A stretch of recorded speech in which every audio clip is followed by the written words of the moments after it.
Welcome, everyone. My name is Sue Wilkie, and I'm the co-chair of the P&G Alumni Foundation Grants Committee. I'm here today with my colleague, Tom Drum, who is our other co-chair. Both of us have been working on grants for probably 8 or 9 years at this point, and we are making this video to help you with understanding the process better and what we're going to be looking for. The application process this year will open on April 3rd and close on May 13th. You will be able to access the application through Foundant as of April 3rd, and that will enable you to read through it, and if you have any questions, to contact us. Our vetted grant making actually began in 2008 under the P&G Alumni Network, and until 2011, the network established the P&G Alumni Foundation as its charitable arm. The foundation funds economic empowerment initiatives around the world to provide marginalized communities sustainable paths to prosperity. The foundation is a registered nonprofit with hundreds of volunteers. We provide grants each year to incredible organizations. Since 2008, the foundation has awarded over 112 grants in 72 countries to wonderful nonprofits doing great work. I'd like to tell you first how we evaluate the applications. We have a team of 9 evaluators broken into 3 teams each, and they're all located in different parts of the world. Each team evaluates and scores 1/3 of the applications, and each team's top 10 applications are then reviewed by the other teams, identifying a new overall top 10. The teams meet together at that point to select their best 5 to 15 finalists, from which recipients are finally selected. So it's a very collaborative process at that point when the teams get together to make their selections. Our application, we think, is pretty self-explanatory. We have 3 main criteria. The organization must be a registered nonprofit in the United States, a 501c3, or if in another country, whatever the service of that country requires. The organization must propose a program or project that is consistent with the P&G Foundation mission. We'll talk about this more in a moment. And the organization must be supported by a P&G alum who is meaningfully involved with the organization. And we'll also say a little bit about this in a moment. The number of grants awarded each year is based on how much money is available. Last year, we were able to award 10 grants to some great organizations doing wonderful projects, as I said earlier, around the world. The range of our grants is $10,000 to $25,000. Now, Tom is going to begin to take you through the actual application process. Gee, thanks, Sue. Yes, what I wanted to do was really take you through what the committee judges most important as it evaluates the applications. And there are 4 important criteria, and I'm going to discuss each in detail. First, what you have proposed must align with the foundation's mission. Second, the project has to have a demonstrable impact in sustainable employment. Third, the alum, as Sue alluded to, must be meaningfully involved with the applicant organization. And finally, you need to demonstrate that your organization's financial house is in order. So first, let's talk about the mission. Please go to the website and review the P&G Alumni Foundation mission. As Sue alluded to, it's to improve the quality of life by economically empowering individuals in need. So we support projects and programming that contributes towards sustainable employment opportunities that will empower those individuals. The way we see this getting done is by teaching people job skills, for example, and vocational training. Second, by teaching people how to start and run a business. And third, through initiatives that support entrepreneurial or business ventures in local communities. Let me suggest you go to our website to see more than 10 years worth of stories that illustrate the kinds of projects that we support. Go to the website, as I said, look under impact, you'll see dozens and dozens of stories. Meanwhile, though, let me give you a few examples of the kinds of projects that we've supported. Job skills training, for example, to become car repair mechanics or for careers in IT. Programs for starting and expanding computer literacy programs, and programs that prepare high school students for entering the workplace or college. Programs for starting and growing a honey production business, for example, or a sewing business. Programs that expand entrepreneurial networks and provide microfinance. Programs that provide capital for equipment such as sewing machines or computers or new buildings.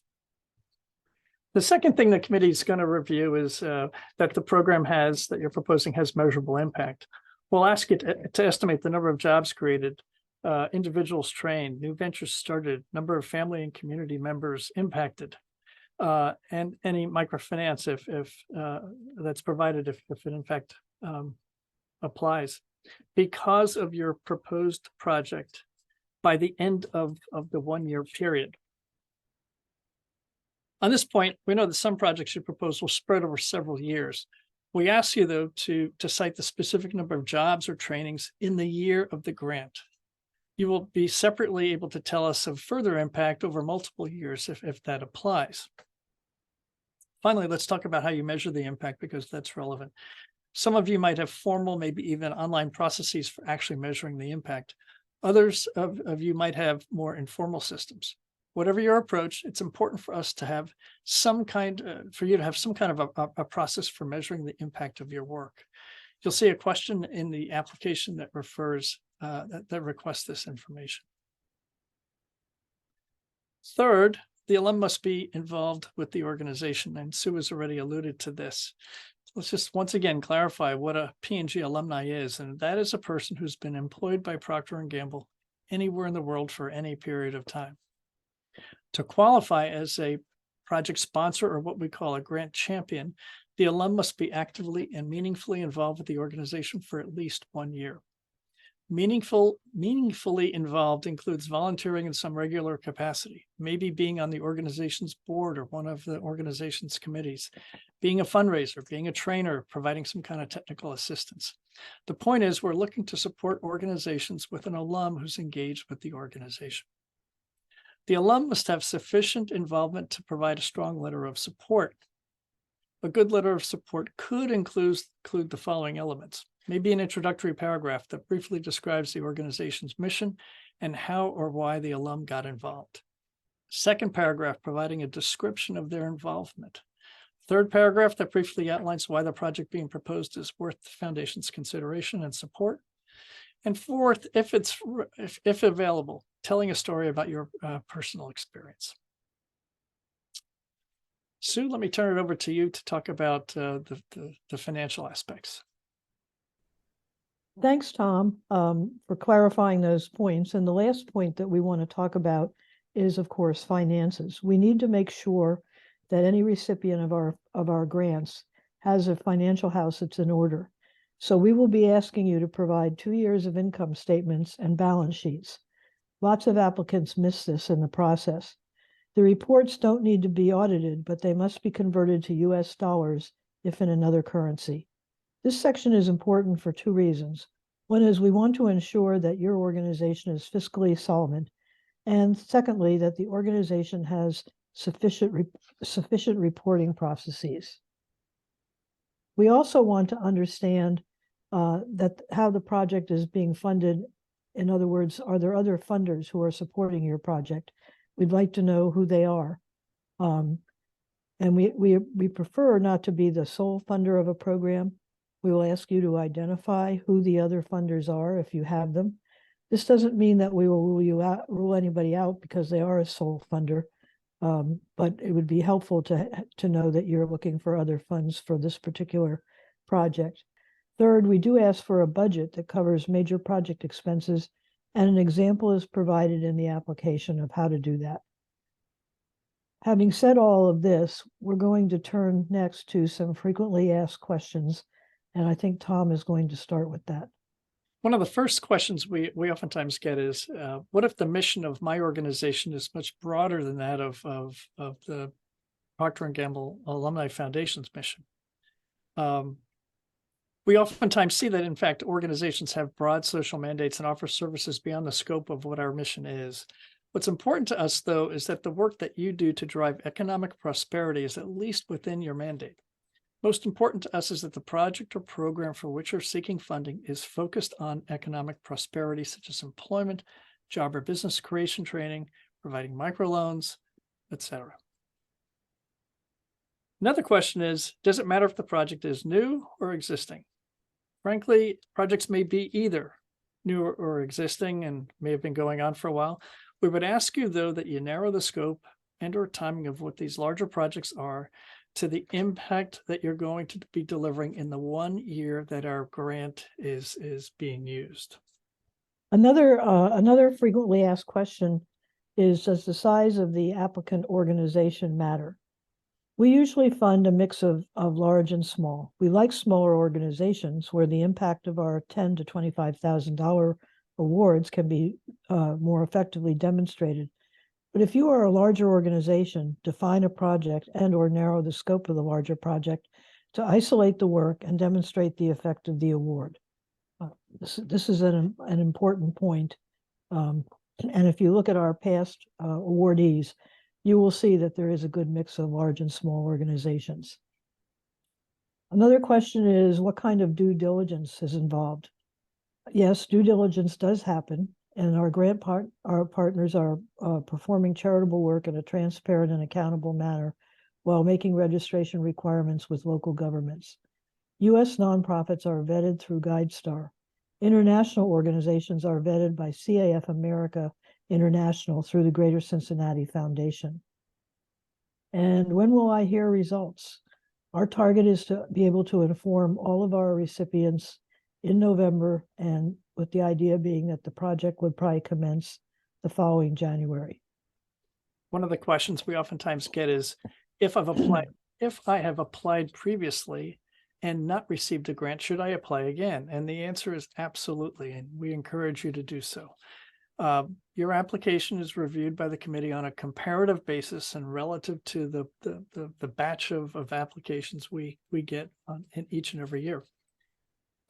If you do not win an award, we are willing to provide specific feedback to you at the end of each cycle if you're interested in learning what changes could be made to improve your chances of success in future applications.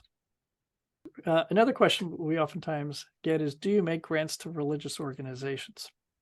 The answer is yes, we don't discriminate on that basis. What's important to us is the alignment of the proposed program to our mission.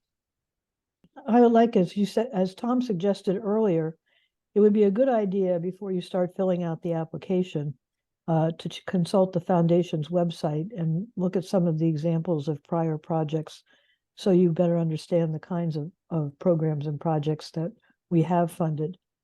If you have any questions, you may think you have a good project, but you aren't quite sure it's a fit, please don't hesitate to contact Tom or I. And our contact information is available in the application. If you have any questions regarding technical issues, like you can't make our system work, we've also listed the name of our IT coordinator on that, and you can call him as well. Another thing I would say is, don't wait until the last week before the due date to get started. Our experience has been that we give 5 weeks, but then most organizations fill the application out in the last 3 or 4 days. So the founding system will allow you to start and stop your application. You don't have to do it in all one sitting. And we really encourage you to not wait till the end. But if you have to do it that way, good grant writing to you, all of you. We look forward to seeing your applications for 2023 and continuing our process of making these grants. Thank you for your time.